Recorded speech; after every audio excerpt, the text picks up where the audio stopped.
Ini adalah gambaran kondisi Kota Padang 4 Oktober 2025 sebelum terjadi banjir bandang. Dan ini adalah gambaran kondisi Kota Padang 1 Desember 2025 setelah terjadi banjir bandang.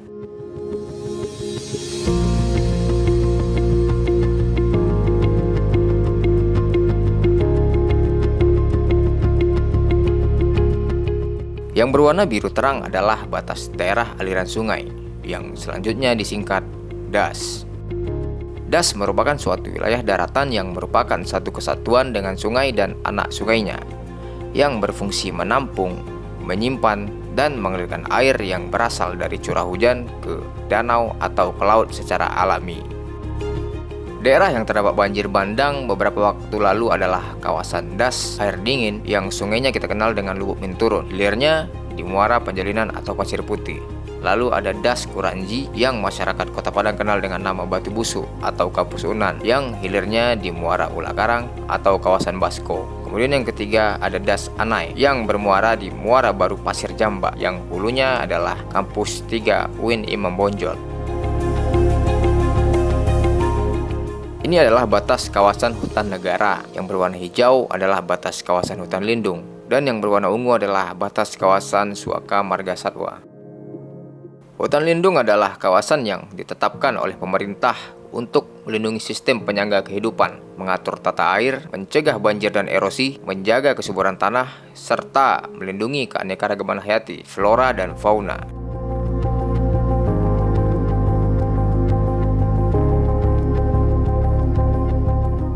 Yang berwarna merah adalah area terdampak banjir bandang beberapa waktu lalu. Ini bisa berdampak lebih luas apabila tidak segera ditangani.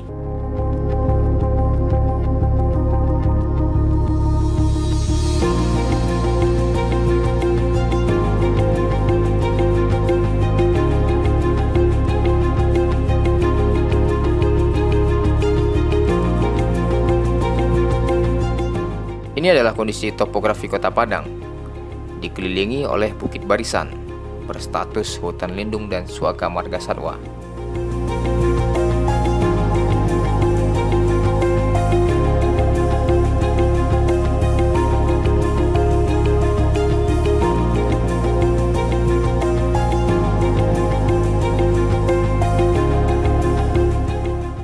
Mari kita lihat perbandingan sebelum dan sesudah banjir bandang.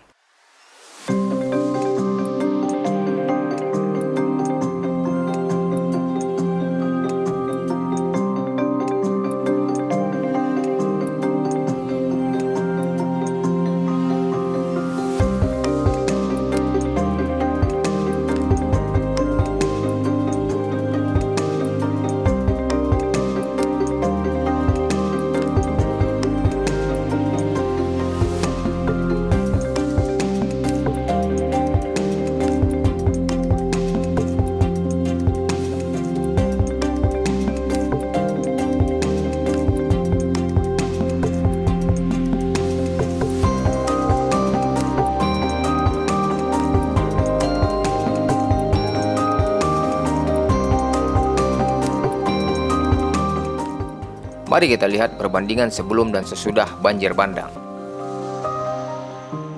Ini adalah Das Kuranji, Muara Ula Karang, kawasan Basko.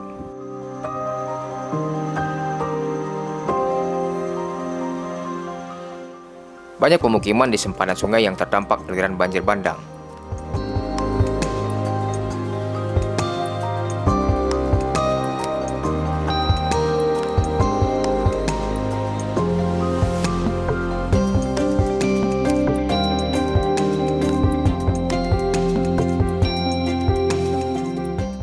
Dan ini adalah kawasan hutan yang telah mengalami pergerakan tanah atau tanah longsor parah.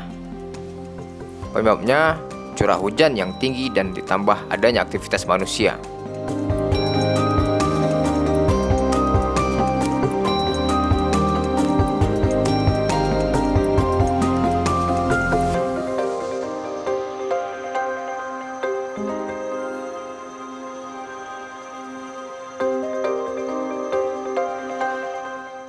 Ini merupakan kawasan hulu sungai.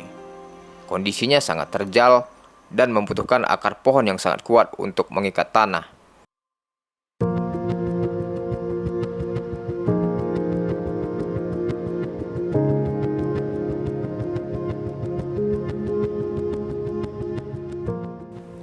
Ini adalah salah satu bekas perladangan di hulu Kota Padang, perbatasan dengan Kabupaten Solo. Luasnya lebih kurang 17 hektar, berdasarkan hasil pengukuran kami secara spasial.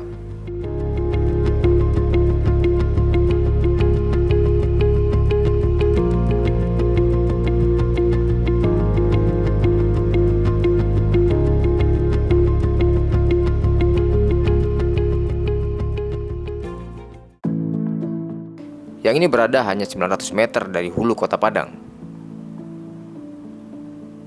Ini gambar satelit 2022, belum lagi 2025. Kami membutuhkan biaya besar untuk membeli gambar citra satelit terkini Covantor di Amerika Serikat.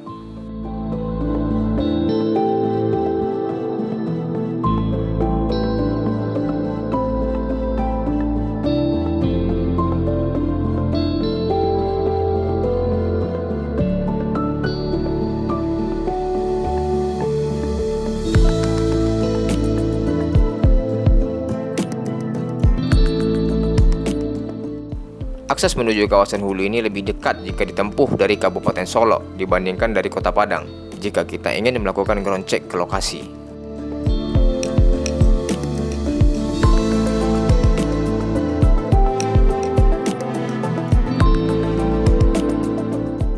Ini adalah das air dingin, Muara Penjalinan.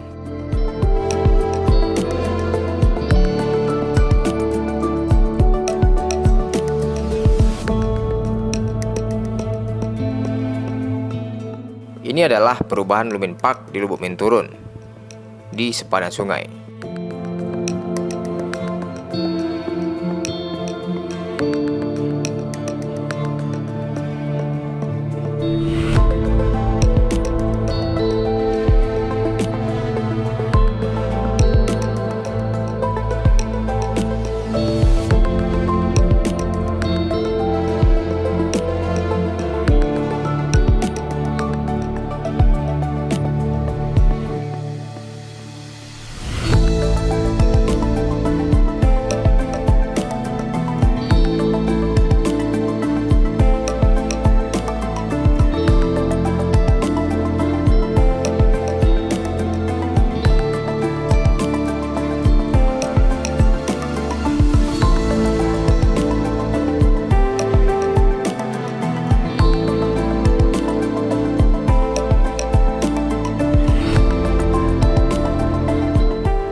Dan ini adalah Das Anai, Muara Baru Pasir Jamba sampai dengan Kampus 3 UIN Imam Bonjol.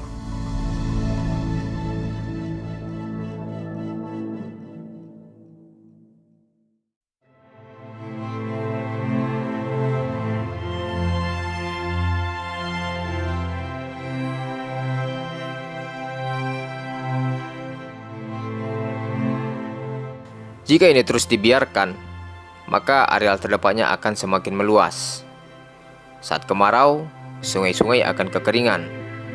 Saat hujan deras di hulu, debit air sungai akan sangat tinggi dan menyebabkan banjir bandang kembali. Salah satu kesimpulan yang bisa kita ambil adalah, dengan teknologi GIS, semua kegiatan yang berhubungan dengan bentuk bentang alam terpantau 24 jam oleh satelit. Teknologi ini milik negara maju tentunya. Kita bisa memetakan dengan detail apa, kapan, di mana, dan berapa luasnya. Keputusan kembali di diri kita. Ingin menuntut menindak tegas para pelaku perambahan illegal farming dan illegal logging ini atau tidak. Namun, sebelum itu, kita juga harus ingat, para pelaku, mereka adalah masyarakat biasa, pekerja, pengambil kayu, petani seperti kita. Mungkin di baliknya ada pengusaha. Dan juga pemerintah sebagai badan yang menjalankan kekuasaan dan wewenang mengatur kehidupan bernegara, itu juga berasal dari rakyat itu sendiri. Kita hanya kebetulan tidak berada di posisi tersebut, tidak memiliki peluang melakukan perambahan hutan, sehingga mengambil hak orang lain untuk hidup tenang, bebas dari banjir. Tapi, banyak dari kita merampas orang lain dengan cara yang berbeda. Kita yang di perkotaan, biasa menerobos lampu merah, membangun bangunan permanen di bahu jalan, membuat tanggul jalan tanpa izin, menaruh bandar dagangan di badan jalan, berdagang di trotoar, memilih membuang sampah ke sungai daripada membayar iuran sampah bulanan, merusak dan mencuri fasilitas umum, dan masih banyak perampasan hak orang lain yang dilakukan sebagian besar rakyat di negara kita. Kita menghakimi orang lain hanya karena dosa tersebut tidak kita lakukan. Jadi, akan seperti apa kehidupan kita di masa depan?